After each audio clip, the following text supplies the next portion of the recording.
Hi everyone. This presentation is an all discussion is being recorded.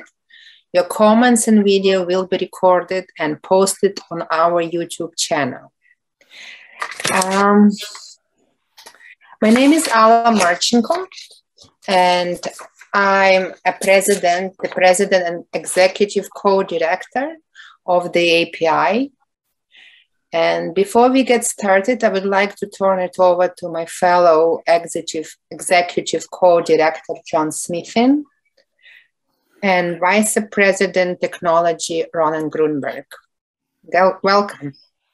Well, thank you, Alla. Now I'm going to share the screen because I've got the slides.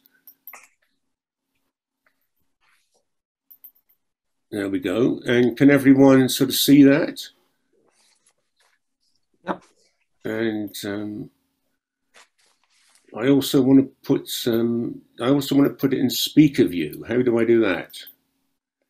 I'm going to stop the share and put it in speaker view before I do that. So, because you don't see that, yeah, now it's in speaker view. Okay, good. So I'm going to share the screen again.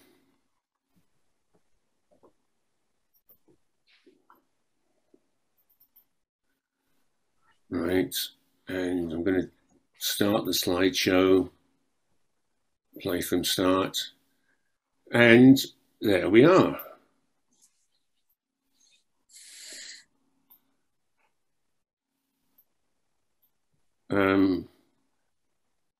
I didn't want that to go to go there. Can everyone hear me? Yes. Yeah. Can everyone see me? Yes.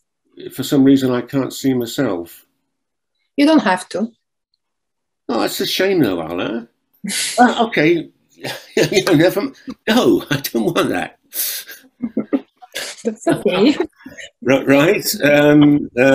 Okay. Anyway, so let's go.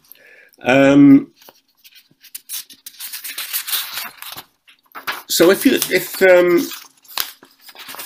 if you look at our first slide and then at our second slide, that second slide, has the on it the logo of the Big Issue newspaper, which has to do with the campaign against homelessness.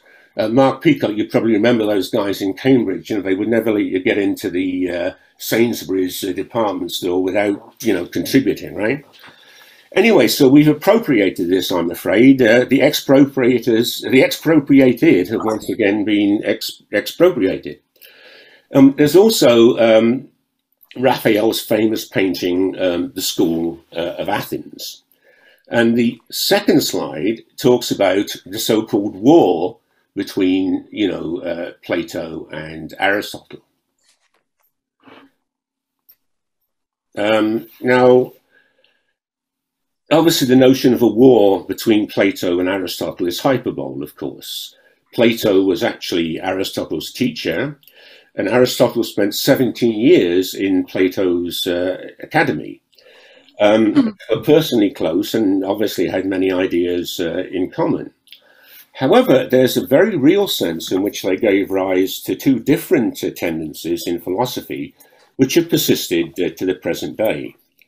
And moreover, it seems that those two tendencies might give rise to very different orientations in terms of our attitude to science, ethics, politics, and so on, and therefore ultimately to the type of society in which we might live, or to take into account current conditions, be forced to live.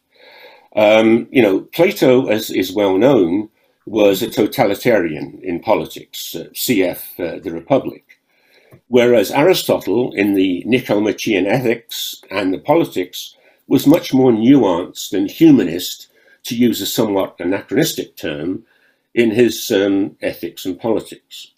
So I think that Ronen would like to take up this idea, and particularly perhaps to explain in particular how terms such as idealist and realist in philosophy differ from the way that they're used in ordinary life. Okay, thanks, John. So, as I'm sure you're all aware, the term idealism and realism in philosophy is very different, or it means something very different than the colloquial use of idealism and realism. So when I was telling my dad many years ago that I wanted to study philosophy, he said, "You're just an idealist," mockingly, meaning essentially, your head's up in the clouds and, you're not thinking straight. You really need to be more of a realist. And often colloquially, the terms are used that way, realist and idealist. But in philosophy, as I'm sure a lot of you already know, the terms mean something very different. So Plato is associated with idealism, and Aristotle is associated with realism. So what is the difference between the two things? Well, essentially, Plato argued that in order to have any knowledge, in order to know anything, you have to be guided by some ideal archetype, an exemplar. And the reason he said that is because the things in the world of experience are constantly changing. And he said, well, if things are constantly changing in the world of experience, how can you know anything? Because as soon as you think you know something, it's already something else. Now, this is the old Heraclitean argument. Heraclitus, a pre-Socratic, made the point, I'm really kind of simplifying it, but he made the point that the only thing that we know for sure, the only thing that doesn't change is change itself. Change is the fundamental reality in the world. And therefore, it gives rise to a problem in knowledge because everything is changing constantly. And so how can you actually know anything? Well, Plato's argument is that the way you know something is by way of ideal forms, archetypes that are universal and do not change. He argued that there are such things, and those universals are actually the things that give qualities to things in the world of experience. So when you see something that is beautiful, or when you see something that is black, those things correspond to the form beautiful and black. If you see a horse in a triangle, the horse corresponds to the form horse, and the triangle corresponds to the form triangle. And those things exist in a transcendent, unchanging, immutable, timeless reality. They exist outside of space and time, according to Plato. So something has the properties that it has because it participates in a particular form. The form gives it its identity.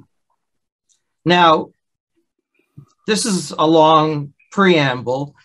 The way this is related to idealism is because Plato says that the only way we can actually come to know the forms is through our mind. The forms don't exist in the world of experience. The forms are also the epistemological goal that we have because they represent what is real. The things in experience are mere shadows. They are poor examples of the ideal. And the reason they're poor examples is because they come into being, they last for a time, and then they fade away. They're imperfect. The forms are perfect, unchanging, and universal. And the only way that one can know the forms is through the mind. So that very quickly puts Plato in the category of an idealist because he believes that ideas are fundamental to knowledge. The only way you can know anything is by way of an idea. Experience may lead you to an idea, but experience is not the true path to knowledge. And there are forms of knowledge that are not based on experience at all, like mathematics, for example. Mathematics is non-corporeal. So according to Plato, because forms are changeless, they possess a higher degree of reality than things in the world, which are changeable and always coming into being and going out of existence. And so the task for philosophy, says Plato, is to discover through reason, through the mind, the nature of forms, which are the true reality, and the interrelations of the forms. So this is why Plato in Raphael's painting is pointing up to the heavens. Aristotle, in contrast, is pointing downward, because Aristotle rejected Plato's theory of forms in terms of them being transcendent. He didn't reject the forms, but he says that forms don't exist apart from things. He says they are immanent. They exist in things. Okay, so there is no such thing, according to Aristotle, as formless matter or matterless form. Form and matter intertwined, and they are a part of each other. And knowledge comes by way of looking at objects in experience and trying to understand their essence, their nature, their form. Yeah, so Ron, could we put it this way, actually, to kind of sum up? Yeah, I'm done. No, I just wanted to, if we look at the detail in Raphael's painting, as you say, Plato, he's supposed to be some real person, of course, in the Renaissance as well. I forget which one, but Plato is pointing up to the heavens, not literally the heavens, because unlike Raphael, of course, he was a pagan. But I'm going to use 4 words. It's obviously meant to represent the ideal, the spiritual, the ethereal, the transcendental, which is a term that we're going to use, later in some sense. On the other hand, Aristotle is pointing down to the ground, down to earth, to practical reality, and so forth. So, Ala, do you want to open up the discussion? Absolutely, John.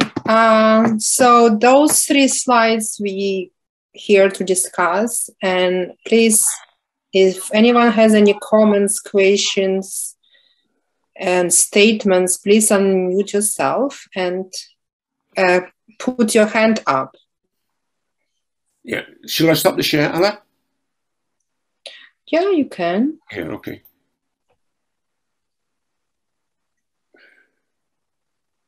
No. Let me repeat. Go to reactions in the bottom of your screen, and there's going to be a yellow hand, and please press that. It's going to be like raise your hand if you see that. So I see John Cummins first figured it out. So John Cummins, please unmute yourself and ask your questions. Oh, I noticed that in the beginning there, John referred to Plato as it was similar to fascist. What was the term? Totalitarian, I said, yeah. A totalitarian. Yeah. Is that an opinion or a fact? Well, it's in the Republic, right? The type of society that he advocates is a totalitarian society. It's basically based on Sparta, right? Sparta had defeated Athens, so Plato came to the conclusion, democracy isn't cool. We should organize things a bit more like Sparta, and we'll be okay, right? That's the kind of idea. Well, the other thing, John, is that Plato was very much interested in the Philosopher King. And the philosopher king is that person who has the capacity to connect with the forms, to have an understanding of the forms. But he also said that, this is not something that everyone can do. And in a democracy, we tend to elect people who are not particularly intelligent in terms of their understanding of the nature of reality. You want somebody who's got an insight into what is true, to lead a state. And that would be the philosopher king. And that's why he argued that, not anyone can be a leader. You want to get the right leader. And that leader would be a philosopher. Yeah, so it's not such a negative view of that we have a very negative view of totalitarianism. I mean, people like Stalin and other political entities. Plato was trying to be a benevolent dictator philosopher. Is that what you're saying? I think he would see it that for way. the good of society, not to the good of himself. Totalitarianism is often associated with control, right? And just a selfish desire for a ruthless desire for power. Yeah, I don't think Plato sees it that way. I think for Plato, it's the enlightened person who is given the role of leading, because that person will make the best decisions and the most righteous and virtuous decisions for a society. In a democracy, the problem is that it's really a popularity contest. So, if you have charisma, if you've got a certain demeanor about you, you may be elected, but you will possibly be elected for the wrong reasons. And, the intellect is the right sort of reason to elect somebody, because they've got a virtuous mind, a virtuous heart, and they are going to take society to a place that is good. They're going to lead it to the good. And so I think... May I just interject? I'm really glad that our friend Leah Taylor-Roy, our local MP, who's usually a member of this group, is not here today. Well, I mean, I'm not saying that I agree with that, because I mean, it's very vulnerable. Plato's ideas are very vulnerable to corruption. But I think that in his mind, it was an ideal form of rule. Not that, I mean, I think we've discounted that it's not a good way to run a society, and we live in a democracy and it works very well for the most part, with a few corruptions here and there. But it generally actually works.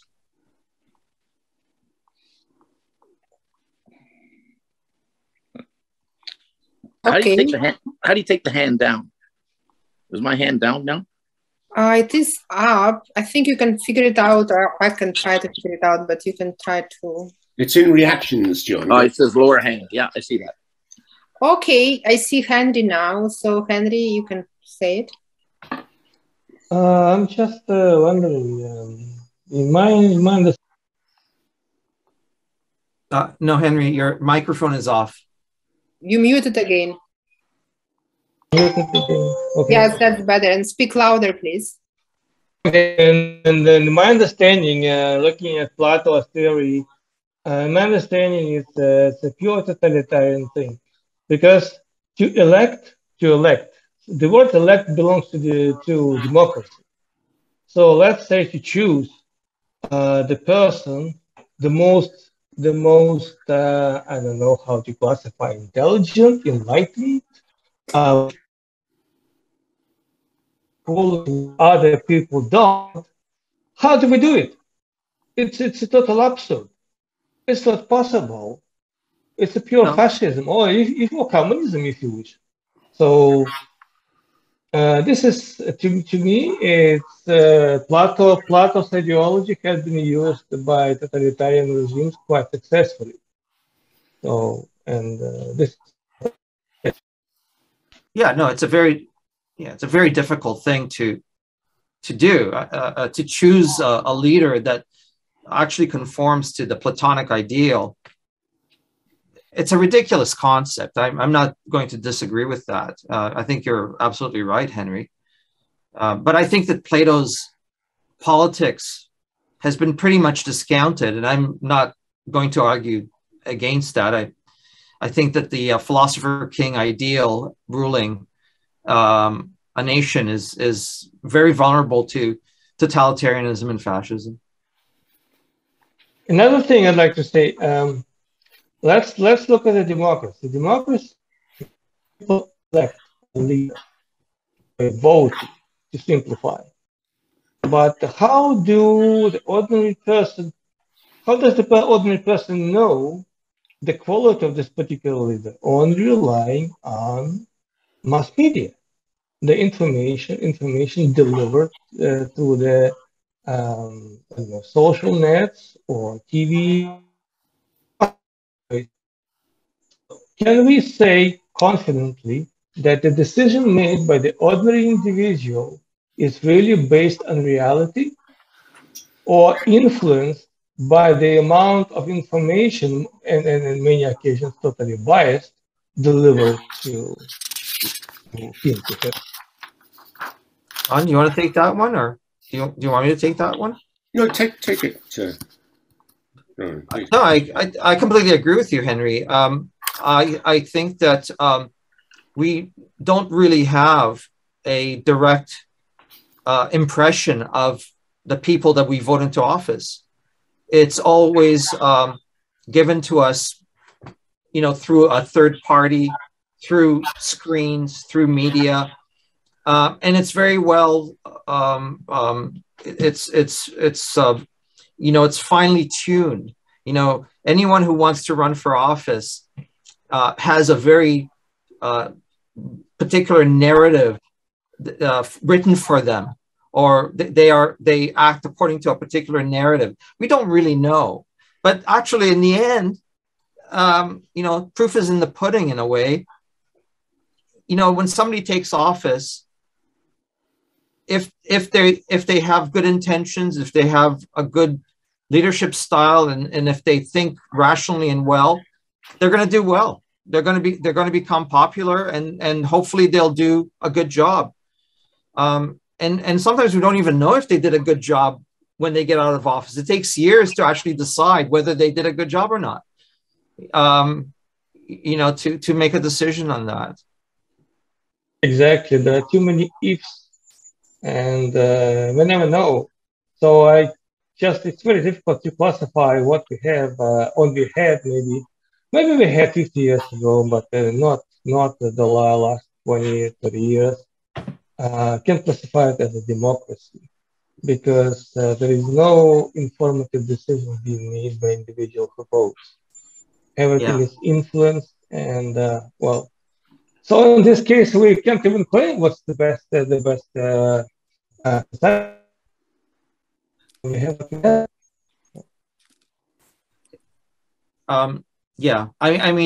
Again, the politics side of Plato, John brought that in, but it's really a distinct thing from the epistemology, from his idealism and Plato's realism. May I just say, Henry, sorry, not Henry, thanks, Henry, for what you said. Ronen, I think the point is not so much, what Plato believed in the Republic and what, Aristotle believed in, in the politics and so on and so forth. That's all pretty old. The more important point, the idea of this, long sweep of philosophy, do the kind of ideas that Plato championed ultimately lead to totalitarianism, regardless of his own opinion. And do, it's dubious in the case of Aristotle, but do the ideas that Aristotle have ultimately lead to, a more desirable kind of society? I think that's the main point, not specifically, what did Plato think or what did Aristotle think. I think, Okay, so turn it back to Ola. Okay. Yeah, I'll answer that. I won't answer it now. I think we should go on, but at some point I will get to that to answer that question and what I think about it. Mm-hmm. Don't know where I'm I think Howard is next. Yeah. Oh, there we go. I think I'm back on. Yeah, I'm sort of I'm sifting through my brain to remember what I know about this stuff, and I think I'm trying to recall what Plato says about the relationship between the objects of perception and the objects of the intellect, or the ideal forms and the material objects. So I know at some point he says material objects participate in the form or partake of the form, and I'm wondering, how that works on, let's say, the level of, ideal horseness and the material horse in front of that. So what exactly does it mean for a material object to participate in a form? Like, presumably the forms come first and are a priori, and then the actual horse is an imperfect manifestation of the ideal horse. So I'm trying to think, aside from the idea really that maybe God creates all things and there's a sort of divine author, and the earthly horse is a secondary copy of some divine creation, or maybe a secularized version of that. I'm trying to see how the material objects partake of the forms and how the forms are a priori, especially when it comes to horseness as opposed to, let's say, a triangle. Well, Howard, that's a really excellent question. In fact, it is probably the question that Aristotle posed to Plato at some point or other. Where did Howard go? He just disappeared. Oh, it should still be here. I took my. Oh, there you are. Okay, yeah, you moved. It's like, okay, I feel like it's a checkerboard. Everybody's moving back.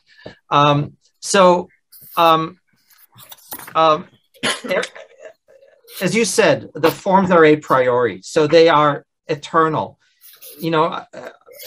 Plato believed that the universe always existed and always will exist, that it's eternal, and that the forms are universals that always have existed.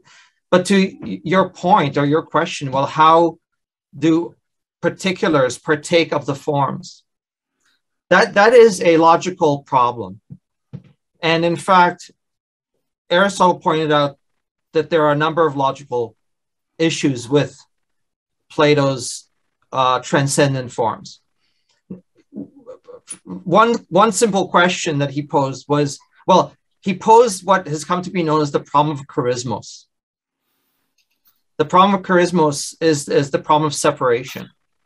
If the forms exist in a transcendent reality, but objects in the material world partake of those transcendent forms, how do the forms actually cause that participation?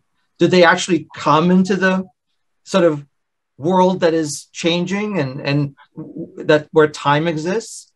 Or do material objects somehow, ascend to the transcendent reality and partake of the form? So this became a problem. It was the problem of separation. And it was one of the problems that Aristotle pointed out. And that's why Aristotle basically argued that forms don't exist independent of material objects. They are within material objects. They're immanent in the objects. Now, having said that, there's actually not a huge difference between Plato and Aristotle, because both of them are dualists. Both of them believe in matter and form. It's just that their emphasis is different. Aristotle simply says, we don't need to have forms be transcendent. We can have the forms be inside objects of experience. And if you look at enough objects of experience, you will eventually get an understanding of the form of the object that you're looking at. You will get to see its essence, its identity, what makes it what it is, right? Its nature. You'll discover it by looking at enough objects of experience. So, I don't want to get into the details because it can get a little heady, but you know, this is why Plato is often considered to be a deductive thinker, because he starts with general sort of forms and sort of moves to particulars. He starts from general and moves to particulars. But Aristotle is kind of the other way around. He starts with particulars and moves to the general. So inductive versus deductive. But that's, and it's a good question though. Like, you know, it's a good point, Howard, that you make. Okay, thank you, Ronen. So we have one more hand from George. George, please unmute yourself, but it's going to be last one in this section because we have to move to the next slide. So George, okay, your last question for this part. Okay, I'll be sure. Just I think it would be good. We cannot hear you properly, George.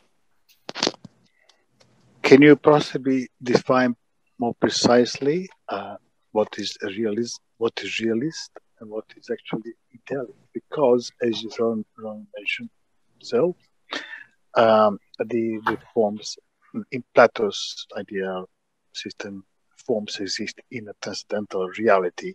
Is that already another form of reality? Hence, another form of realism, just not necessarily material idealism. So realism. So, in fact, are we talking about the distinction between material realism as opposed to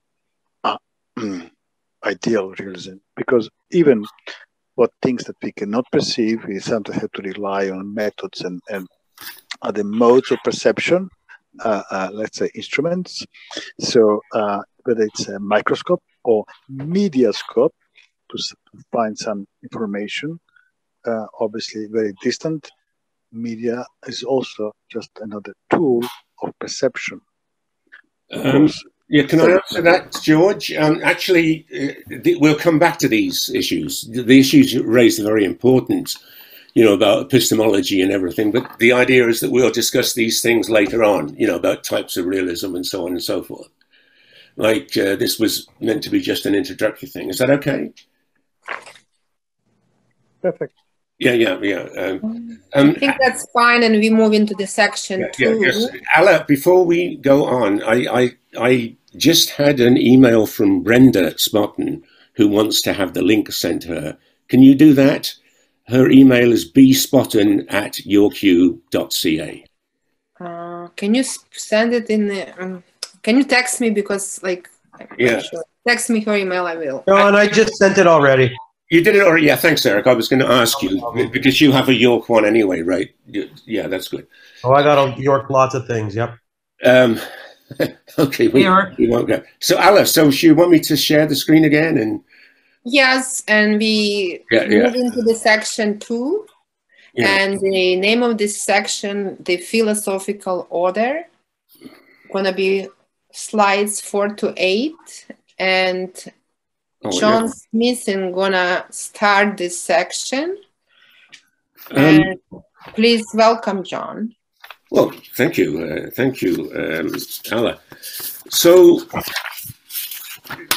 the next set of slides has to do with Etienne Gilson's notion of the philosophical order as kind of modified by myself. And what is the significance of this? Well, the idea is that the different branches of philosophy do appear in a specific order, right? So first, there is metaphysics, the discussion of existence, what things there are, what is the nature of being. Second, there is epistemology, which, you know, George was just touching on, the theory of knowledge. How do we know what we know? Third, ethics, which is a code of conduct for our lives and how we treat each other. Finally, politics, which we seem to have jumped on in the first 3 slides, which is the practical application of ethics. We ask, is this a rigid hierarchy? Is it a strict hierarchy? And whether it's actually possible, as we've just done actually, to discuss the ethics, for example, without having first discuss the metaphysics and the epistemology. The next slide is, we're just going to give an example of the sort of thing we mean, but I think Ronen will have something to say first about this, if it's the right order or not, that kind of thing. Ronen.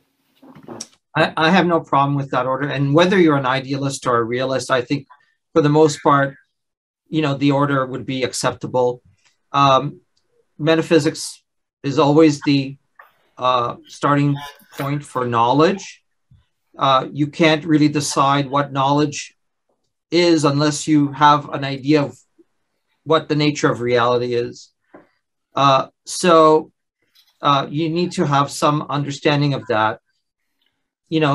Plato's notion of reality is that it's two things, a world of forms and a world of matter. And his epistemology is going to be based on that. Yeah. Mm-hmm. And his ethics is going to be based on that. In some ways, Aristotle is the same. His understanding is that reality is made up of two things, form and matter. However, the way that matter and form interact is different. It's going to lead him to a somewhat different epistemology and possibly ethics, which it does. It does. It leads him in a different direction. Yeah. But the order is good. I totally agree with that, John. So the next slide is an example that we sort of come up with together. For example, suppose your metaphysics is that you believe in God, that there's a supernatural deity in some sense, right? Well, the epistemology, then, your method of gaining knowledge is divine revelation. You just read the Bible, and off you go. Ethics, again, that's not a problem. You just obey the Ten Commandments or or whatever similar things there are in other religions. In politics, the logical solution is the theocracy. So I put that forward just as an example of how it is that the metaphysics epistemology kind of leads to the ethics and the politics in that sense, and why it's important, I guess, ultimately, whether you do start as an idealist, therefore, or as a realist. But we go on to the next slide now, which is interesting, because which is about St. Thomas Aquinas. I mean, just the mention of Aquinas brings up an important caveat to what I've just said, right? And I think you do want to elaborate on that, Ronen, and you said something like he's a weak realist or something along those lines. So Aquinas is actually kind of an interesting personality because he is in the realist school of thought, but he's a modest or a moderate realist. He's not a complete realist. Now, George asked for a definition of realism versus idealism. Maybe I should just quickly give one. An idealist basically believes that knowledge is rooted in ideas and that ideas are more important than physical reality. A realist believes that we must start with physical reality and derive knowledge from that, and that physical reality is real, and ideas come from our experience with physical reality. An idealist believes that ideas come first, and that ideas actually govern our understanding, and in fact even are perhaps the basis for what we see in the physical world. So that's a very sort of brief and perhaps not a very exact definition of idealism and realism, but that's essentially what it is. So in terms of realism and idealism, Aquinas is a moderate realist because, like Aristotle, his logic is inductive. He's a man of God, but he argues that we can come to know things by looking at things in experience. And we can come to understand the nature of reality by looking at the world that we are living in, the physical, actual world.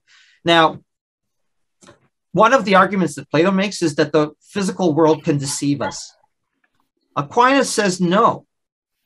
The physical world doesn't deceive us because God would not allow the physical world to deceive us. He is a man of God. So he would ask, why would God create a world that would deceive us?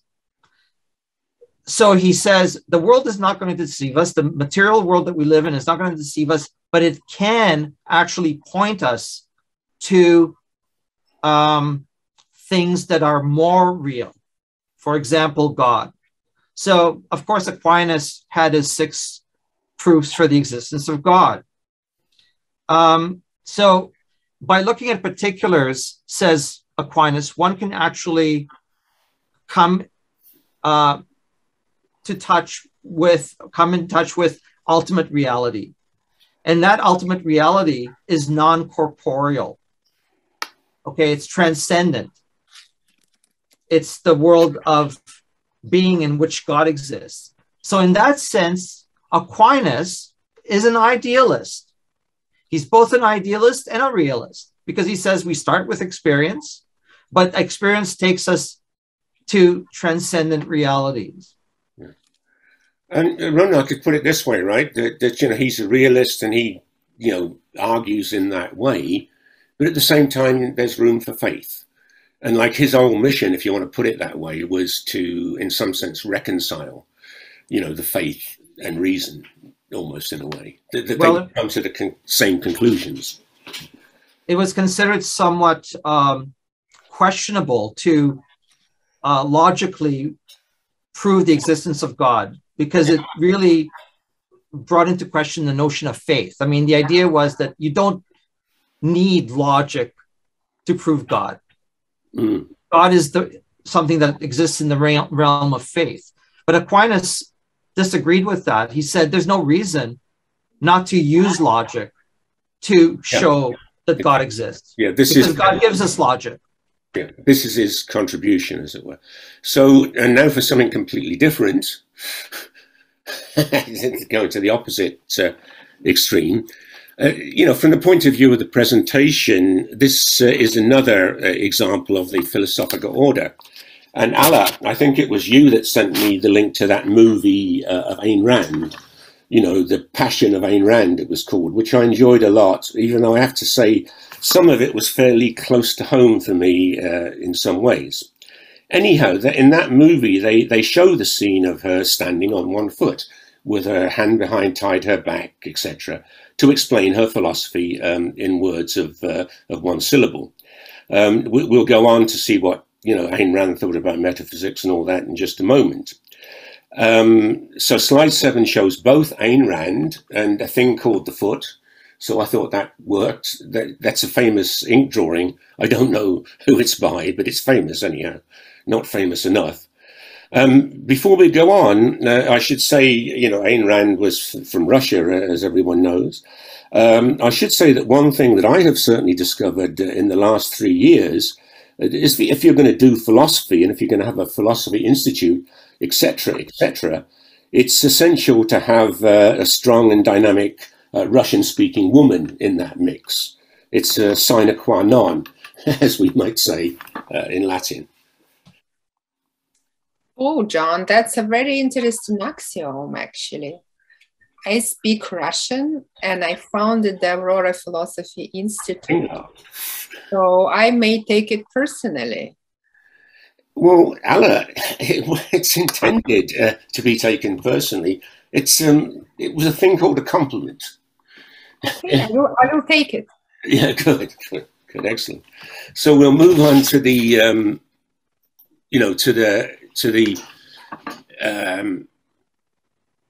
this is according to the Atlas Society. Again, the meme is that Ayn Rand was once asked if she could present the basics of a philosophy, and it's in short form, standing on one foot. Here's what she said, and it's again this metaphysical order. So as far as Ayn Rand is concerned, metaphysics is definitely objective reality, not a supernatural being. Epistemology, she thinks, would follow. The epistemology that you should use is reason. The ethics is a thing called selfishness, which the Atlas Society actually softens to self-interest. But Ayn Rand did say selfishness. And the politics is a thing called laissez-faire capitalism.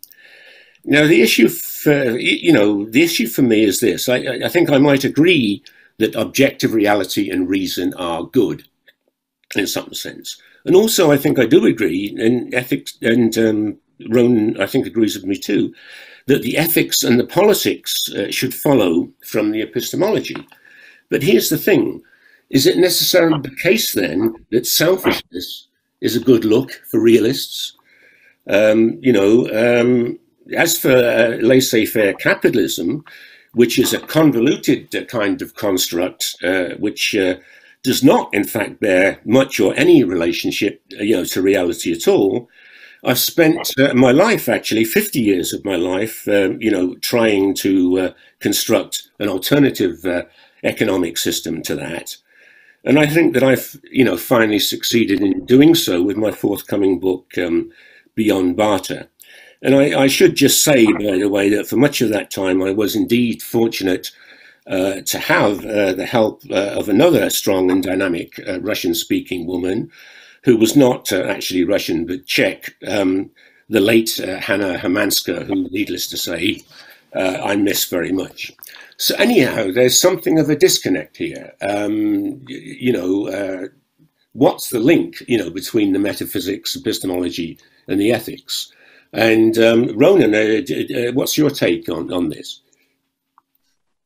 Okay, well, Ayn Rand is, again, an interesting character. I remember when I was in second year university, I took a course where a political philosophy course where the professor was a big Ayn Rand sort of fanatic. I think you actually know the professor, John. John Lidnoff. That's right. My colleague, yeah, absolutely. Yeah. So I took a course with him. Now, one of the things I found about Ayn Rand's ideas and the way that her followers kind of push her ideas, it's akin to religion. They proselytize you. They proselytize you. So I'm not sure that Ayn Rand is a great exemplar of a realist. However, having said that, I question this notion that Ayn Rand has access to objective reality in itself. I think she would argue that she does. And she would argue that she has access to reality by the use of logic and reason. Reason and logic gives us access to what is real. In fact, it's important to suppress emotions because emotions lead us astray. In fact, I've got a little quotation here from The Fountainhead, where one of her characters, Howard Rourke, those of you who have read The Fountainhead probably know it. He says, "Don't ask me about my family, my childhood, my friends, or my feelings. Ask me about the things I think." Okay? So thinking, reason, logic is the basis to objective reality. So to me, so I'm taking the side of idealism, I guess. So to me, it's ironic that Rand sort of emphasizes reason and logic as the basis for coming to know reality. Because in some ways, in many ways, that is a Platonic idea. Okay. The fact that she puts reason and logic above feelings is also very Platonic. Now, the world that she creates in objectivism, she claims is the real world, the world in itself. But I would suggest that in some ways it's an idealized world, not necessarily in a good way, because of, the way that she props up selfishness and all of that. My point is that Rand thinks of herself and her philosophy as being hardcore realism, but what it seems to be really is a glorification of instrumental reason, which was at the heart of rampant capitalism with all its ensuing problems like alienation, inequality, poverty, asymmetrical distribution of resources, etc. I mean, maybe that is the way. Maybe that is the legacy of realism. I get it, actually. This, you know, what's missing is social ontology, right? There's no account of social ontology, which is what we're going to move on to, you know, in the next set of slides. No, that's actually, you know, we got a light bulb later on in the set of slides. I should have put it in here. Yeah, what's missing is social ontology. Anyway, you know, the point is, what we did was we gave two objectives of this philosophical order. You know, how metaphysics leads to epistemology, ethics, politics, and you know, one example was the religious one. This was, it's interesting. You say that this is also a religion. Quite interesting. So, Ala, do you want to have the discussion now, or? Yeah, absolutely. This is like. Next. So I'll stop sharing. Yeah. Actually, you can share. I see people anyway. Doesn't matter for me. That's better this way. It's better this way. I like to get the whole.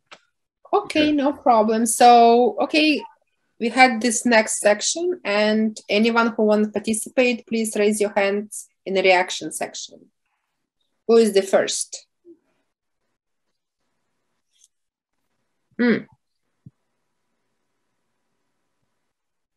Stella, please, you have some comments. Can you just say it?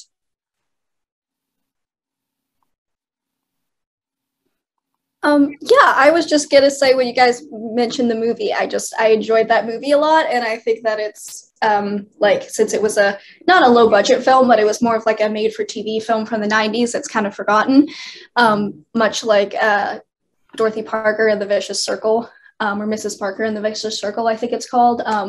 That's another one that's like about Dorothy Parker and stuff, that's also from like the 90s, that's kind of forgotten about. I just feel like there's this whole sort of like subgenre of like philosophical biopics from like the 90s that people don't watch as much anymore, and maybe they never did, but I really enjoyed that, and I can think of like 5 from that period that I really enjoyed. But when you guys mentioned that, anyone who's remotely interested in Ayn Rand, which I take it that if you're here you probably are, I just would recommend watching it. I've seen it like twice, and this is making me want to watch it again, so yeah. Okay. Nice comment, Stella. Thank you a lot. And I see Steve Preston. Hi, Steve. You have a question or comment? Hi. Question, comment together on Ayn Rand. Can you hear me? I do. Okay. Yes. When I was looking at like the list of the 4 things and thinking about their relationship, 2 things came to mind. One is, what is the metaphysics of Ayn Rand? And is it, you know, this sort of like objective reality, or is it self-interest? And then the other thought was, is it now really self-interest that is driving the whole thing? Or in the case of Ayn Rand, is it self-interest that's driving the thing? And then metaphysics falls below that. Thank you, Steve. Yeah, I mean, I don't know. Like, honestly, Steve, I know not that much about Ayn Rand. Okay, so like I gotta lay the cards on the table here. But no problem. Dave actually in June gonna have a presentation, Ronen, about it. Oh, Dave? Yeah, we're looking forward to that. But okay, well, it's a future, yes. Is Dave, are you here? Why don't you answer that question? I don't know if he's ready, but anyway. Okay. But okay, so David, are you there? Yeah. No. Okay, so I'll try. I mean, I tend to agree with you, Steve. I don't know what her metaphysics is exactly. One of the things I did read while doing a bit of this is that she had a very she put reason on a pedestal, but she could be very emotional and extremely hard to live with and explosive. So she triumphed reason. She triumphed the idea that one can come to know reality through reason. But there seemed to be a lot of repression as well in the way that she lived her personal life. And I don't know about the notion of enlightened self-interest. I mean, there is something to it. I mean, economics is based on self-interest, and the idea that, you know, through self-interest you can actually, you know, create a benevolent society. Yeah, it's not that far-fetched. It does make sense. You know, those who produce companies, you know, they do it because they're wanting to become rich and, you know, have power. But at the same time, they do create a world where, you know, people get jobs and, you know, they have good lives because of their selfish, those, you know, people's selfish interests. So I don't know. She also, of course, came from a very totalitarian background. You know, her family was basically, her father apparently lost his business when during the Russian Revolution.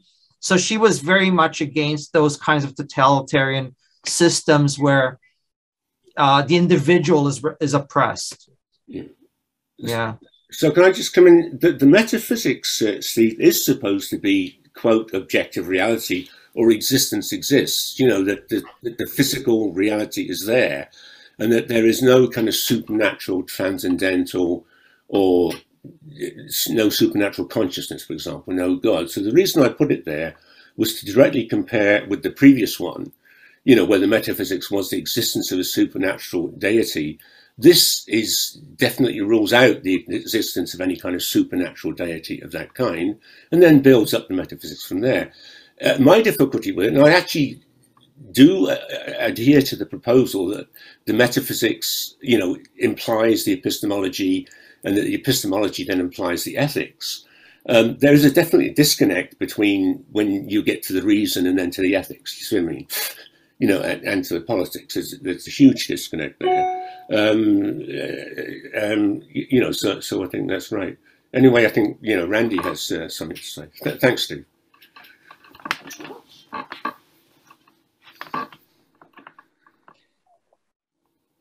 Randy, please unmute yourself. Randy, unmute. I was trying. Yeah, Doctor, you alluded to this. The politics, laissez-faire, I would say, is an economic system, not a political one. And so if there is a political system that she was advocating, presumably it was freedom of some type of democracy, but how I'm going with it is, I'm curious as to the political system, and if the ethics is self-interest, would that also include the political system? So our politicians are definitely all self-interested. Yeah, I mean, obviously, people like ourselves who are political economists don't make the sharp distinction that you do, you know, between the political system and the economic system. We're not really talking about, you know, politics in the sense of who counts the votes or, you know, what the debates in the House of Commons are like. We're talking about the general way in which the society is structured, the political economy, if you will, right? Sure, but doesn't self-interest as an ethics also include the political overlords? Yes, I mean, obviously, what Ayn Rand is advocating is something like the American system, you know, which he takes as granted. You're now getting into political economics, which is another type of subject, which looks at, you know, the incentives that the different players in the political system have. You know, the politician and the bureaucrat is not a disinterested person at all. You know, the bureaucrat is attempting to maximize their own personal wealth. And what Ayn Rand would try to construct, whether she succeeds in or not, is a, how can I put it, a system which would preclude that in some sense. As I say, I think the system which I've constructed would kind of do that job better, but that remains to be seen. Okay, Thank you, John. And Shishir, you can say. Thank you very much, Ala. A wonderful discussion we're having today. John and Ronen, compliments to both of you. Really, realism and being a idealist, it's an interesting concept. And when you mention the fact that Aquinas was perhaps a little bit of both, I think most people are. Most people are. There is no necessarily boundaries that we say it's one or the other. But having said that, Ayn Rand, when you look at the circumstances she came from and her rebellion against the authoritarian regime that she escaped from, I can totally understand why she went in the other direction and like a pendulum swung to the other end, became a libertarian. Of course, there, there was absolutely no restrictions put on her freedom, personal liberty. As far as Aquinas was mentioned, here again is a story of how Aquinas gets influenced by the Arabs who had retained the Greek philosophy and the text. And he was obviously very much affected by it to the point where he says, beware of a man of a single book. Beware of a man of a single book. And here he is, a big proponent of Christianity, but still saying that there is room to be able to look at the other side of the equation. This really takes me to the, the Machiavellian thinking of how you kind of have to bend towards the needs of the society to try and become a fit for what is required of you, which is really what realism is all about. And this is why I find the Scottish Enlightenment has a lot to do with realism. It really maintains that. Way before Machiavellian, an Indian philosopher called Kautilya had written a book, very much so, for the Gupta Empire, explaining how to remain in power. Machiavellian indeed. In fact, if you know about Machiavellian, that really was his job resume, the prince, to get out of prison. He was trying to please the family so he could be released. But that brings me to the discussion I had with this group about Upanishads. And when I mentioned Upanishads, there was of course, discussion about the Bhagavad Gita, which is an epic story about kingdoms which are fighting with each other, and yet they're cousins. And here is the hero of the story, throws his bows and arrows down and says to Krishna, and he says, why am I fighting my kin? There's something very wrong with the concept. And at that point, he says, do you, as a god, do you not tell me that killing is wrong? And then the advice he gets is, yes, that's the idealist side. But you have to exist in this world. And for that reason, I want you to pick up that bow and arrow and go to fight and kill your cousin because he is in the wrong. Ethically, he's doing the wrong thing. So you need to punish him for it. So really, it shows both sides of the equation. And that, I think, is really what we all humans are. A little bit of both. Shishir, may I ask you a question, please? Please. Which you brought it up. You remember when you were in hospital at that time? Yeah. Right? And I gave your presentation, like in your stead, if you remember. And then it had to do with the Upanishads and Bhagavad Gita and so on and so forth. And I made the point in there that, I thought that there was a lot of connection between Hinduism, Buddhism, etc., etc. That there's definitely an element of idealism in that sense, as you just recounted. And there were great parallels, for example, with German idealism. There's that, when, what's the guy's name, Schopenhauer, first came across so-called Eastern philosophy, right? He was amazed at how similar it was to his own opinions. And I think you and I have had this discussion before also, that, how can I put it, that there's a lot similar to Plato as well. If you look at Hinduism and Buddhism. And at the end of that talk, and we've actually put that talk on the not on the YouTube channel, it's in research there. And at the end I said, I think that's right. I think there's a lot of parallels between the idealist strand in Western thought and, if you like, the idealist strand in Eastern thought. And I made the point, obviously there's a common Indo-European origin, to those things. But the point I made was that there does not seem to be anything comparable to Aristotle in the Hindu and Buddhist tradition. There doesn't seem to be an Aristotle figure. And I said that I was going to ask you that question, consult you on that question. I'm doing that right now. Wonderful, great question. The beauty of being able to see both sides of the equation, I think, really brings us back to the two big texts in Hinduism. Yeah. Buddhism, of course, is a religion without God. Yeah. Whereas in Hinduism, there's plenty of gods to choose from, depends on which angle you're looking from. But if you look at it from the context of how do we kind of relate one to the other, there is one text called the Ramayana. Ramayana is a story about an idealist king who does everything to make sure that he does not break any ethical rules. But by being that, he's constantly stepping on his own toes. For instance, the society says his wife had been kidnapped. Now this wife can no longer be your wife because she's not pure anymore. This is idealism carried too far. Then you read the other big text, which is the Mahabharata, which talks about the god himself who has to join the weaker side in a battle. And the advice that the god gives him is, no, pick up the arms, kill them, because they deserve to die. And he said, yeah, but you told us that, these are things you'd never do. Killing is not right. And the god says, no, this time around, it is right, because ethically, it is the right thing. So there is the Aristotle side of the Plato. Yeah. Good. Thank you, Jasiah. Okay. Yeah, been meaning to do that for a long time, actually. Wow, Okay. that's really interesting. Okay, so I think we can go to this next section, if you don't mind. Yes, John? Yeah, let's do that. So the section 3, and it's the realist turn and the critique of knowledge. Go ahead, John.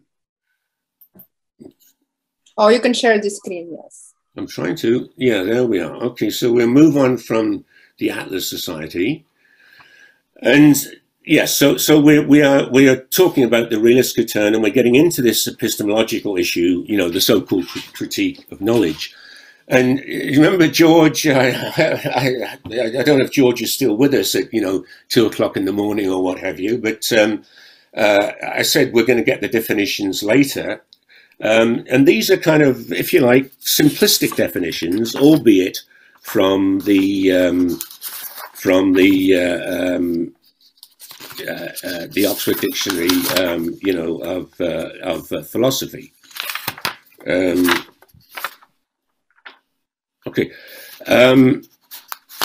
Actually, I think before we come to that, I want to go forward to the next slide first, actually, and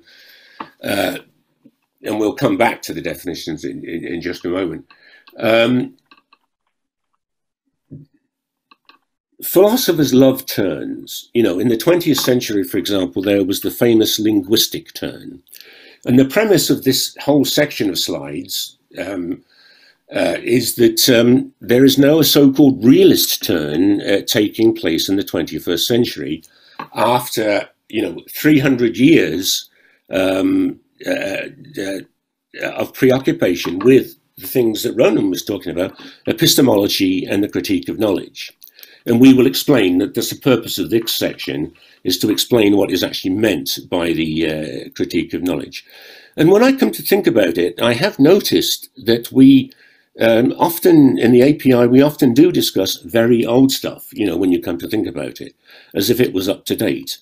The very latest thing, things like existentialism, linguistic analysis, postmodernism, etc. We talk about them as if they're, the latest thing, and they're not. Postmodernism is by now, very old, almost as old as me, and modernism even older. So,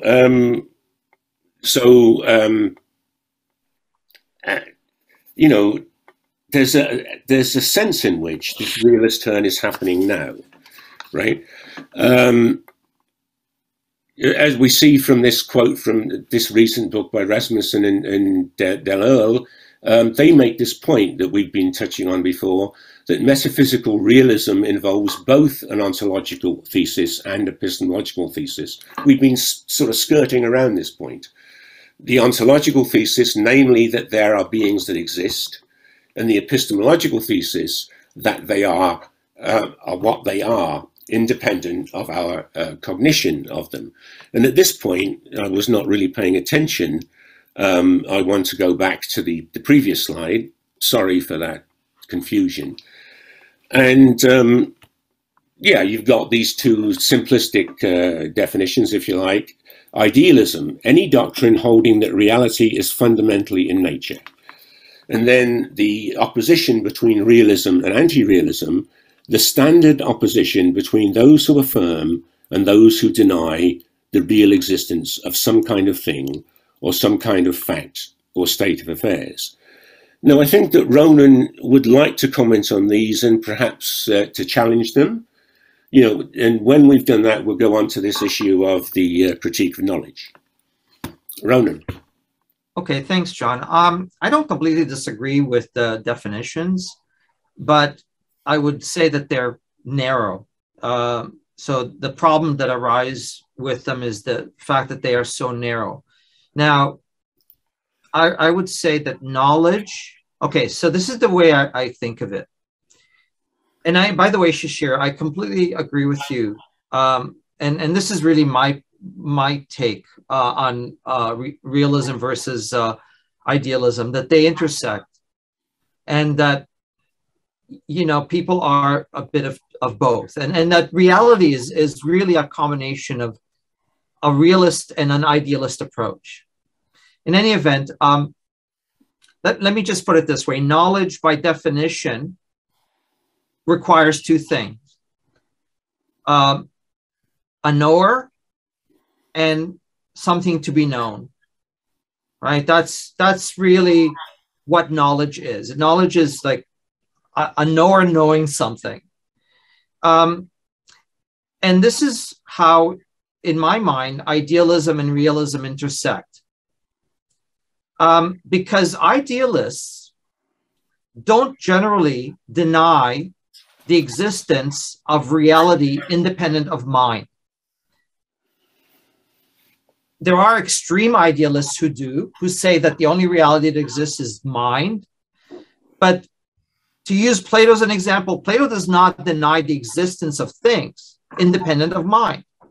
So generally speaking, idealists do not deny the reality that is independent of mind.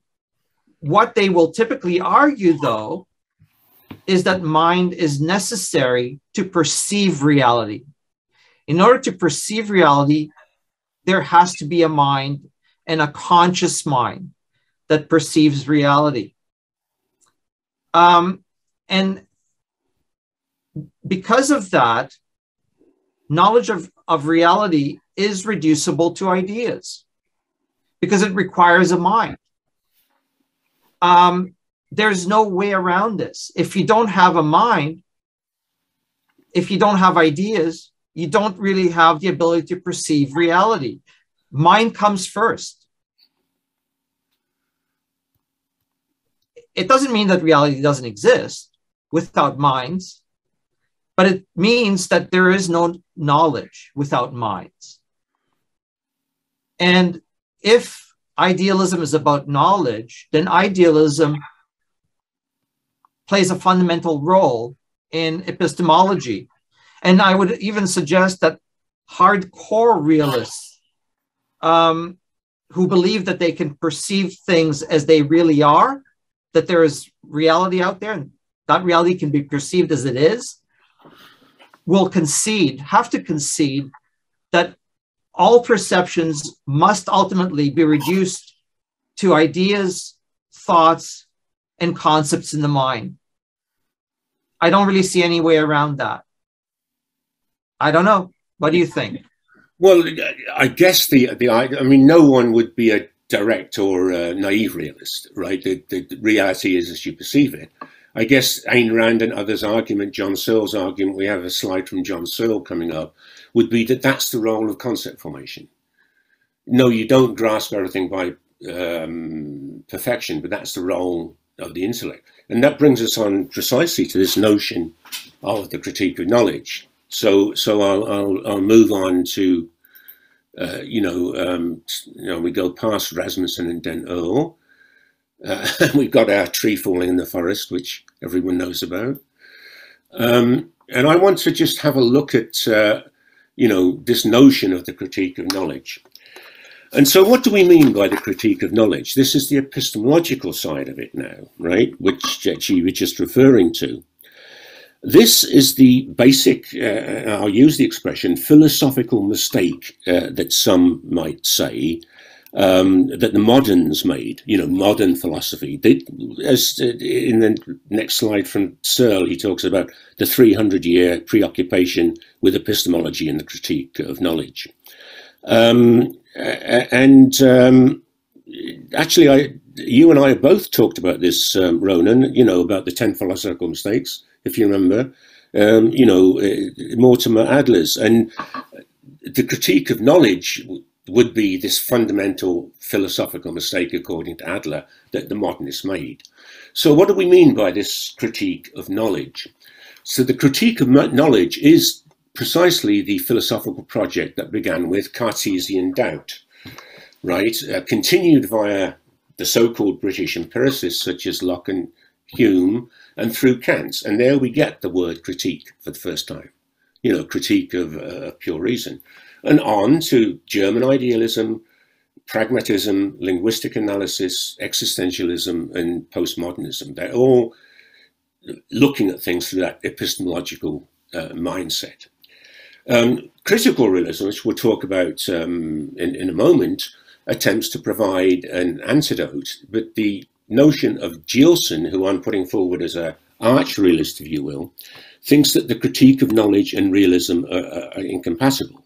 Is this correct?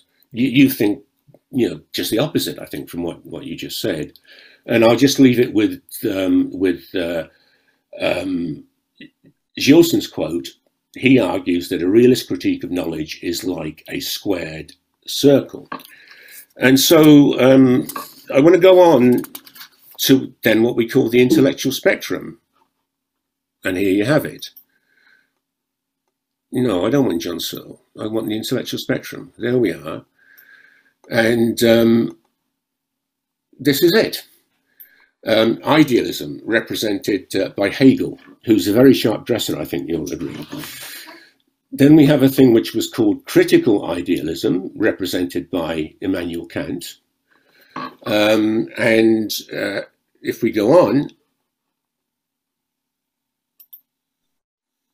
so-called critical realism, this is a photograph of, Roy Bhaskar.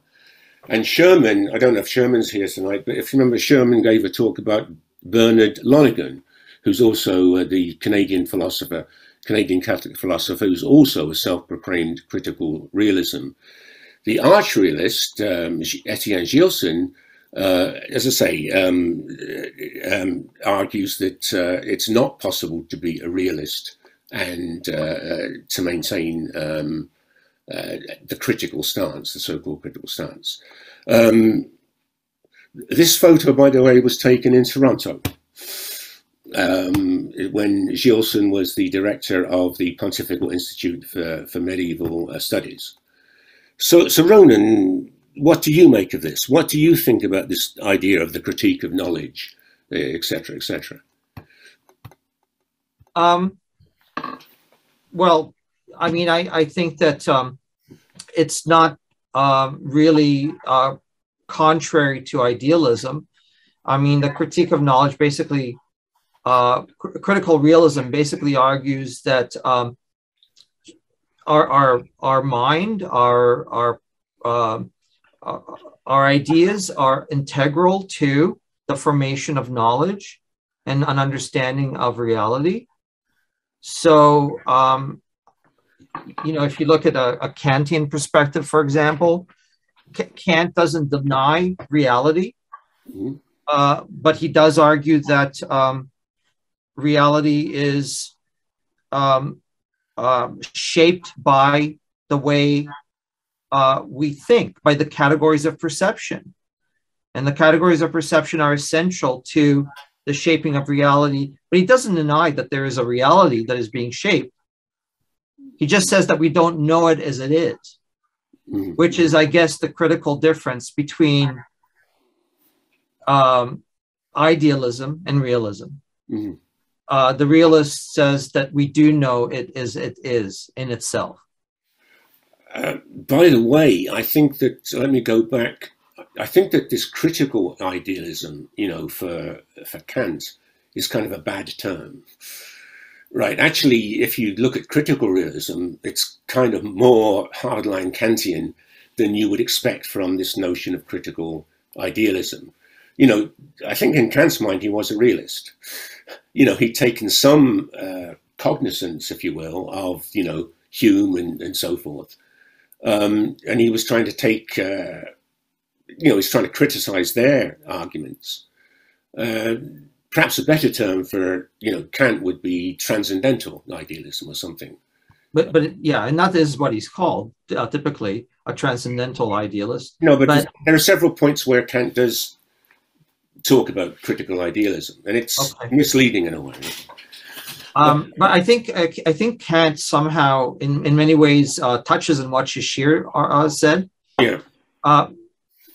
Kant says, you know, Kant integrates the rationalist and the empiricist approach to knowledge. He kind of brings them together. So he kind of unites the idealist and the empiricists, the realists, insofar as he says that it's not one that really trumps over the other. They work together. The mind and the world out there come together to form what we know of as real. The phenomenal world that we experience and that we understand rationally and that we have knowledge about. It's not something that the mind just picks up from out there and there's like this simple sort of perception of what is out there. The mind actively participates in shaping reality. And when we accumulate knowledge, we are really accumulating a knowledge that is a combination of mind and the world out there. Yeah.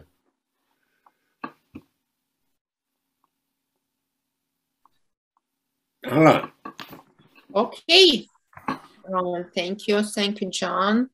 We open discussion, and I see George want to say something. Just unmute yourself and speak loud, please. Fantastic discussion, very inspiring. Of course, I would just like to insert another element called phenomenology, which is, I guess, cross between Kantian, you could say, maybe, what do you call it, idealist, critical idealism, but or transcendental idealism. Maybe I would call that then transcendental realism. The phenomenology in terms, particularly in a form defined originally by Husserl, who has a obviously immersion into empirical perception, but in the same time, then asking for a transcendental position, reflection upon the yourself as immersed in reality, and basically taking a distance from that helicopter position. So, which is in a way similar to Kantian position, but maybe it's more empirical. And I would say then maybe that could be some kind of empirical transcendentalism.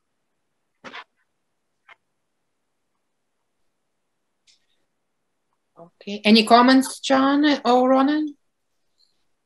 Yeah, and I'll just say that the interesting thing about Gilson was this: he criticized in detail the the arguments of the critical realists of his day, obviously we don't have time to go into all of those things, but he also made the claim that he kind of preempted any future critical realism, if you see what I mean. So, you know, it would include Lonergan, who came, you know, the paper I wrote about the debate between Gilson and Lonergan. It wasn't really a debate. You know, Gilson preempted it. He got his retaliation in first, as I say, and said, my arguments are proof against any future version, if you will, of critical realism. And obviously that's going to apply to Bhaskar, you know, and the critical realist too. From my point of view, I think almost that little, that debate is like the nub, you know, the nub of philosophy, to tell you the truth. But it's not quite not the place to go into it now. Your comments are very interesting, George. I do appreciate it. Okay, thank you, John. Thank you, George. And I don't see any more hands, so let's move to the next final section. Yeah. So, yeah, it's becoming a bit of a marathon, but I like it this way, you know, to have the discussion all along, to me.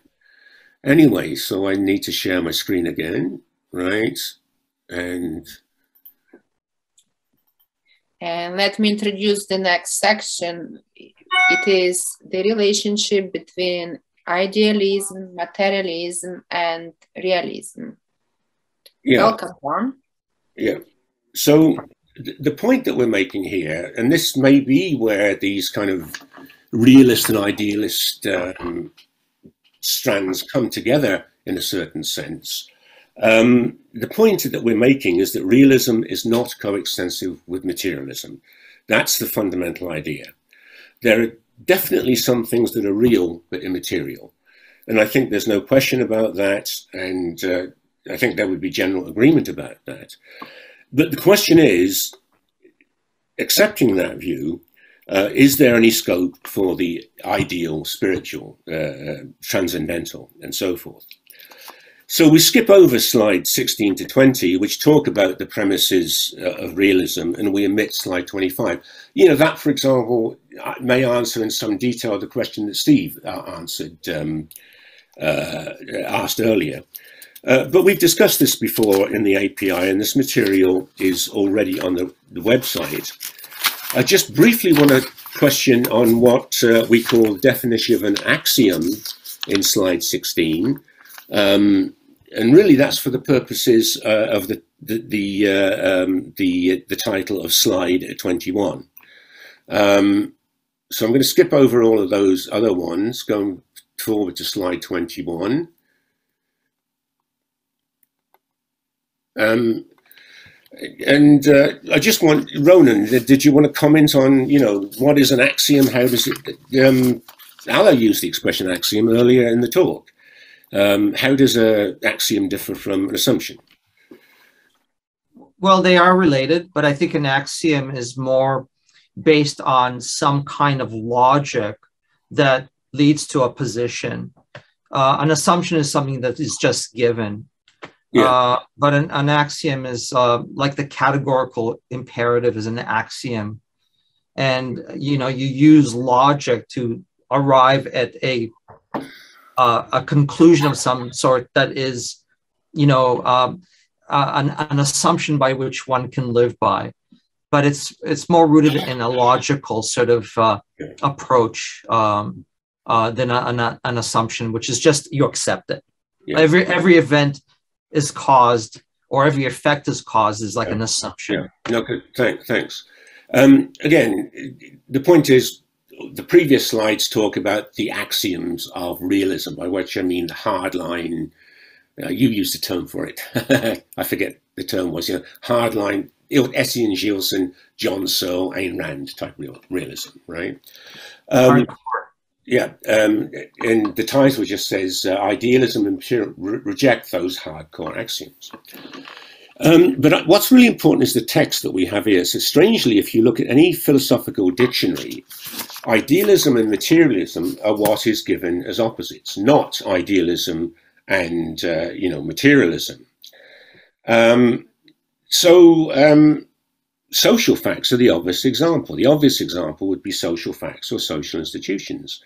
Social facts determined by collective intentionality are immaterial but real, and often binding on other members of the society. Moreover, they can and do have causal effects in the material world. So we are dealing here with social facts, which are ontologically subjective, but epistemologically objective. And the question I'm going to ask, does this open the door back to idealism? Allah has asked me, Allah has asked me this question several times, actually. And moreover, I don't know if Torrey Biles is here tonight, but Torrey Biles explicitly argues for this in his paper for the inaugural issue of the Aurora Philosophy Institute journal. I personally don't think so. Yes, the ontology of the social world is different from that of the physical world, but they are all part of the same overall world. And we certainly, in my view, have to reject dualism. What I mean by that, there is no sense in which the mental can suspend or moderate the laws of motion of the physical world. The social facts just rearrange the physical world for better or worse, richer or poorer. And that's to quote the old marriage ceremony of the Church of England, which probably isn't allowed anymore.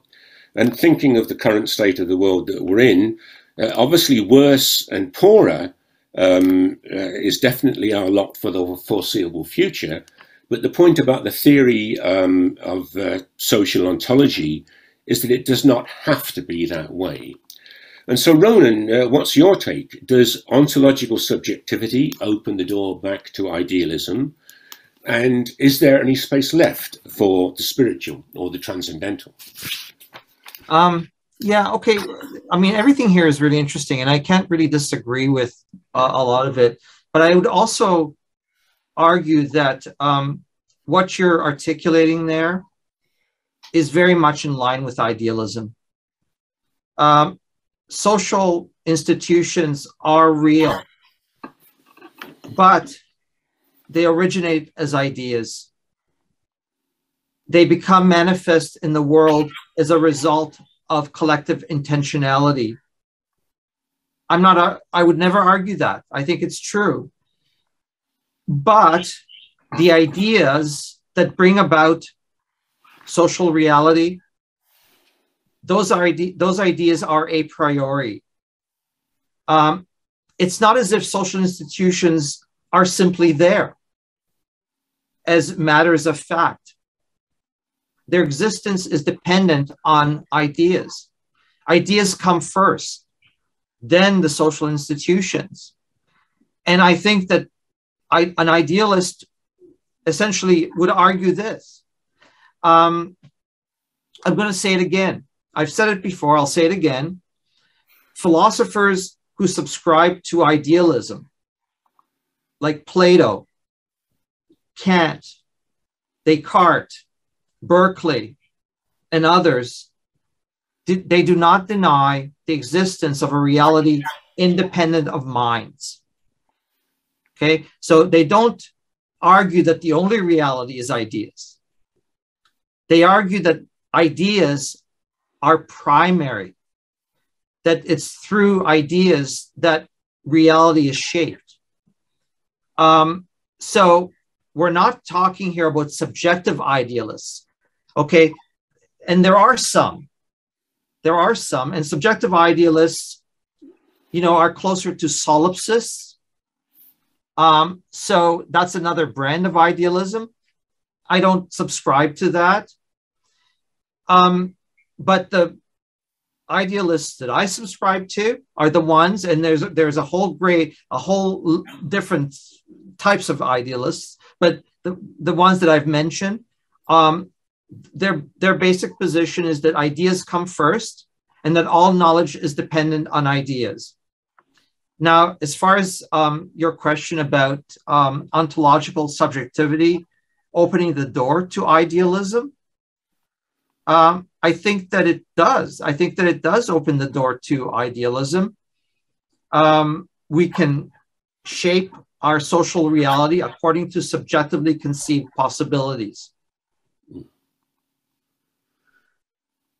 And I think that there's also a spiritual possibility here. So both idealism and spirituality are, I think, go hand in hand. But by spiritual, I don't mean religious. I mean something different from what Ayn Rand brings to the table. Mm-hmm. And even Ayn Rand, you know, one can argue, you know, has a spiritual element in that she says enlightened self-interest will lead to a benevolent society. Yeah. Ontological subjectivity and the ensuing social reality that may arise from ontological subjectivity will have a moral and ethical reality. You know, we can conceive of all different types of realities. We can conceive of realities that are just, and we can conceive of realities that are unjust. Ultimately, what comes into being in the world of physical reality is dependent on minds and ideas. Yeah, the point that I would make, though, is that, yeah, none of this really changes what you might call the laws of motion of the physical world, or for that matter, of the biological world, right? So I mean, your first point, I think, is covered by that locution, what can I say, ontologically subjective. Yeah, obviously it must depend on the mind in that sense, but the next thing is epistemologically objective.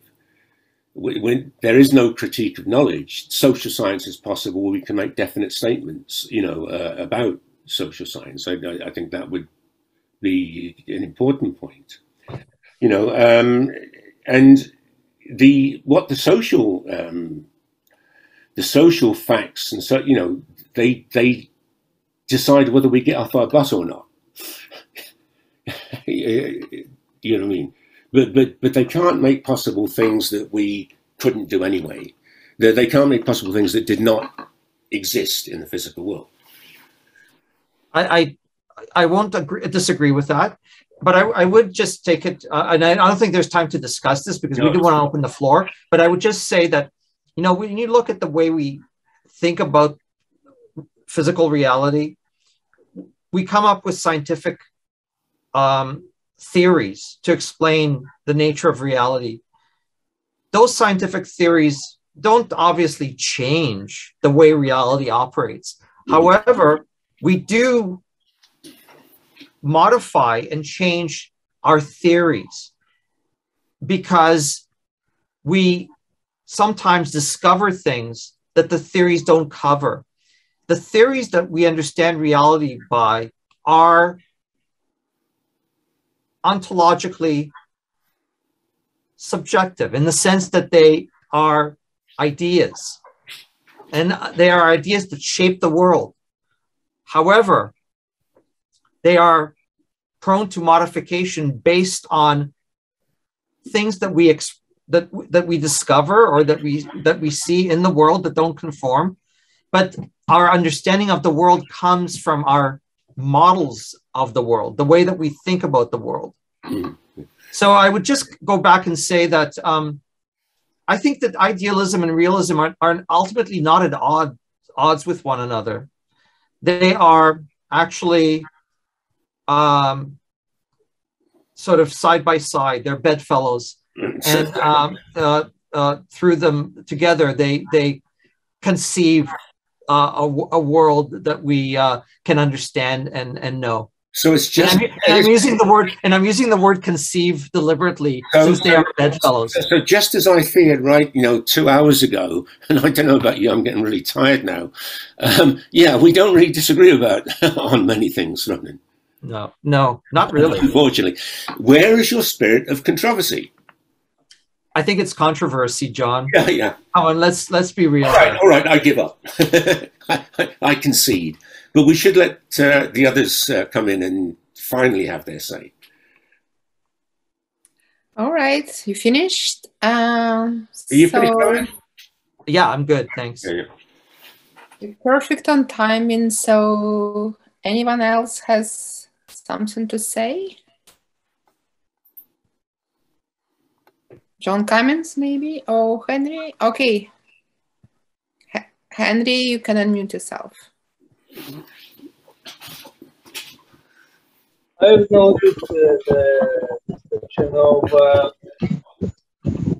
metaphysical realism, which is based on cognition. In this case, I might raise a question. I can't hear you, Henry. I'm sorry. You're all garbled up, Henry. I'm sorry. Well, my internet isn't perfect. Okay, how's it now? A little better. A little better, okay.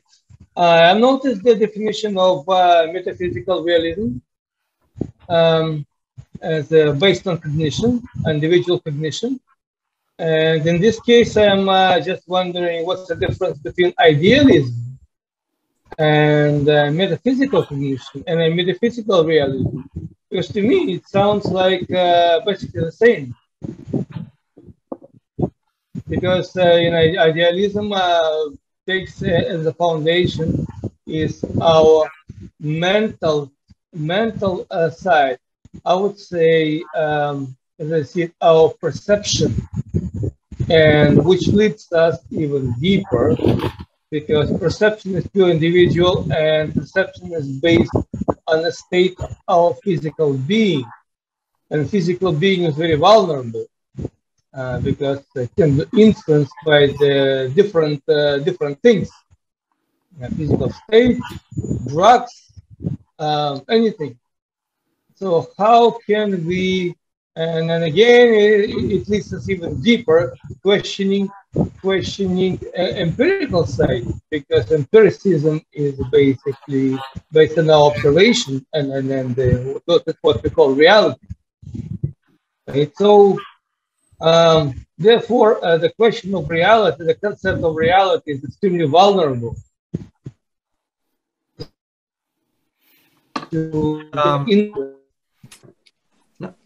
it is. It is, Henry. I mean, if you think of a hardcore empiricist like David Hume, one of the things he says is that, we can observe things in the physical world, but there are certain things that we just assume, they come from us. We don't observe them. We can't observe them. We assume them. So when we see two things side by side, we assume that there's a cause between them, but we don't actually see the cause. We bring the cause to the things that we see. So if you see billiard ball A hitting billiard ball B, and billiard ball B moves, we say A causes B to move, but we don't see cause. We just see two contiguous things happening side by side. The mind actually brings the causality to the world. So that, I think you're kind of saying that. So like actually realism and idealism, and by the way, it was Immanuel Kant who was really upset by that observation of Hume's around causality. And he tried to figure out what to make of it. How can science be credible, he asked, if causality, the notion of causality is, questioned, because causality is at the heart of science. And this is where he brought his categories of perception. He said, well, the mind actually is involved in shaping reality. We bring space, time, causality. It's part of the mental structure of reality, our mental structure that interacts with reality and gives it shape and organizes it for us. And that's what science is based on. Therefore, we cannot claim that the science is the science delivers us the truth, because science is, again, is the product of observation, which is, as I said, vulnerable, and multiple assumptions. So can we claim that the science is the source of truth? I don't think so. Phenomenal truth, not No, absolute truth. Exactly, and then we just have no choice. We have to accept something, right? Otherwise, we'll go crazy. Well, we do, and even now in the philosophy of science, we believe in paradigms of science, and the paradigms shift. They change. They're not absolute. They exist for a time, and then they shift, and new things come along. If I can just come in here, I do think that we're sort of missing the point that these notions about causality and British empiricism and so on and so forth took place in the 17th century. You know, the hardcore realists, as you would talk about, would explain, you know, the issue of you know, causality in the billiard balls by distinguishing between the intellect and the senses. And the mistake that as Adler would say, that the moderns made was to fail to make that distinction. They used the term idea to stand for the whole contents of the mind without exception. And so the point is, you know, you would have perception, you'd have the empirical world in one sense, and then you would do the math or whatever you do, you know, to work out, you know, what the causality was. And that's the way in which science does, in fact, proceed. I don't see, at the end, yeah. I don't see the difference between realism and idealism, basically. Because the realism is based on observation and interpretation of things using our senses. And our senses come from the same source, from our mind. So at the end, there is no distinction. It's just a definition that we can play with the words, but yeah. Yeah. That's perfect. Is that everything? Then Howard, the next one, please. Oh, sure. A couple of things. In sort of thinking about the relationship between the conceptual, ideational, and the material, I think the relationship is dialectic in that they inform each other, and they're constantly feeding into each other. So they may not be not bedfellows in the same in the way I imagine them as lying side by side, but constantly informing each other. So I think of things like you think like the development of science, and I'm glad the discussion came around to social reality and intellectual reality, intellectual history, theories of ideas. Those, even on the level of developing a vaccine, we see a really strong interaction between, and I don't want to get into the efficacy of the vaccine, obviously, but we see a strong dialectical relationship between material reality, social cultural reality, intellectual activity. And so it seems like an ongoing, evolving dialectic. I don't think we can really posit the primacy of the ideational. If you take abstract terms like feminism, equality, deep ecology, those all emerge from material, physical realities that are conceptualized as well, or social realities. So yeah, I like to think of it as just kind of an ongoing interaction, and hopefully a progressive evolution through that interaction, though there are, I guess, pitfalls and regressions. And yeah. But I do think sorry, carry on. Carry on, Howard. Yeah, no, I'm done. Yeah, I do think. No, I'm not. I'm going to put. Yeah, so that I do think that locution of, you know, ontological subjectivity and epistemological objectivity covers that issue. It covers the whole notion of the social world. I don't know if Ronen would agree with that. Sorry, I missed that. I was just reading something on the chat here, but can you repeat that, John? Well, I was just in response to what Howard was saying. I said I think that this locution of ontological subjectivity and epistemological objectivity for the social facts kind of covers the kind of issue that that Howard was talking about. Yeah, no, absolutely. I mean, I think that you know, you're right, Howard. That you know, idealism and realism are feed off each other, and that they are not mutually exclusive. That to me is the cogent point, that they're not two separate things. They must come together. I've always thought that, you know, and I think they come together in language too. That's one of the major places where they converge. Well, and we need language in order for us to have ideas that can become real. We actually have to articulate them in some way. We need to give thoughts some order, and language is what we use to do that. And it's only through organizing our thoughts that we can organize the world. I don't know that we can organize the world independent of thoughts. It would just be a shamble of things moving about, but we make order through thinking. And listen, I mean, I find that even with myself, that, you know, when I'm tired and I can't think straight, the world seems like more of a jumble, you know. So even on a personal level, I think that language and thoughts inform the phenomenal world that we experience. John, can I ask you a quick question? When you talk about ontological subjectivity, are you referring to kind of on an individual level or on a sort of cultural level? No, it's collective intentionality. The phrase is collective intentionality, which is not necessarily a group mind. I mean, it could still be consistent with methodological individualism, but it means that we all have, it's called a we intention. We all have the same intention, you know, right. Whatever. But when I think about the term subjective, I think about it on an individual level rather than a cultural level. Talked about sort of ontological subjectivity, was that the term?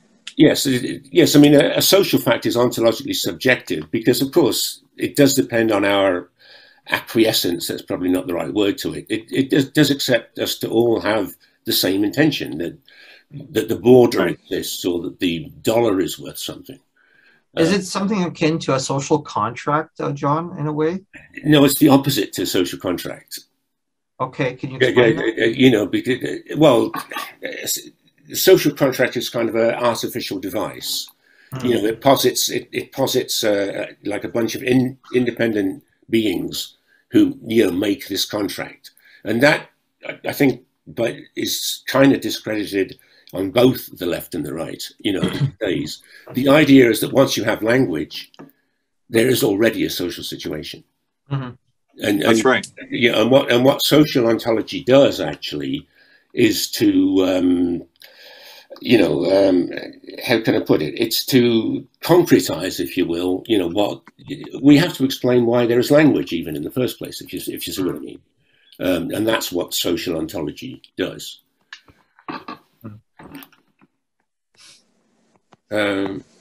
Very good, John. Thank you, John. Thank you, Howard. Thank you, Ronen. And time running fast, so I think George just has one more. Yeah, that's was about to ask George to ask, but I just want to let everyone know that it's gonna be last questions for tonight. And George, please welcome. Thank you. Yes, the problem again, I think, comes from language and its discrete, shall I say, discretization nature. And of course, we had to distinguish and create a barrier between two terms like ideal and real, which obviously are merged almost entirely together in one continuum, as I think, of course, both when they in a way agree, I would say, in this discussion from Oscar, Ronen, Henry, and George, we cannot hear you very well. Sorry. Okay, right. So basically, I think we're talking about. Can you hear me now? Yes. Yes. Sorry about that. I think we're talking about one continuum between what we call idealism and realism as a form of almost like a rationalized idealism that Ronen was talking about.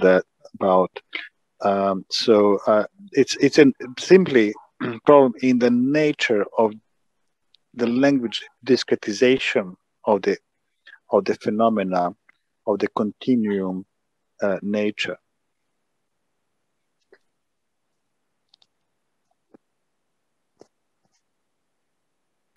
Ronen, do you want to respond to that? No, I think I follow. I think I tend to agree with you. Yeah. Yeah. Yeah, thanks, George. Yeah. Okay, thank you, George.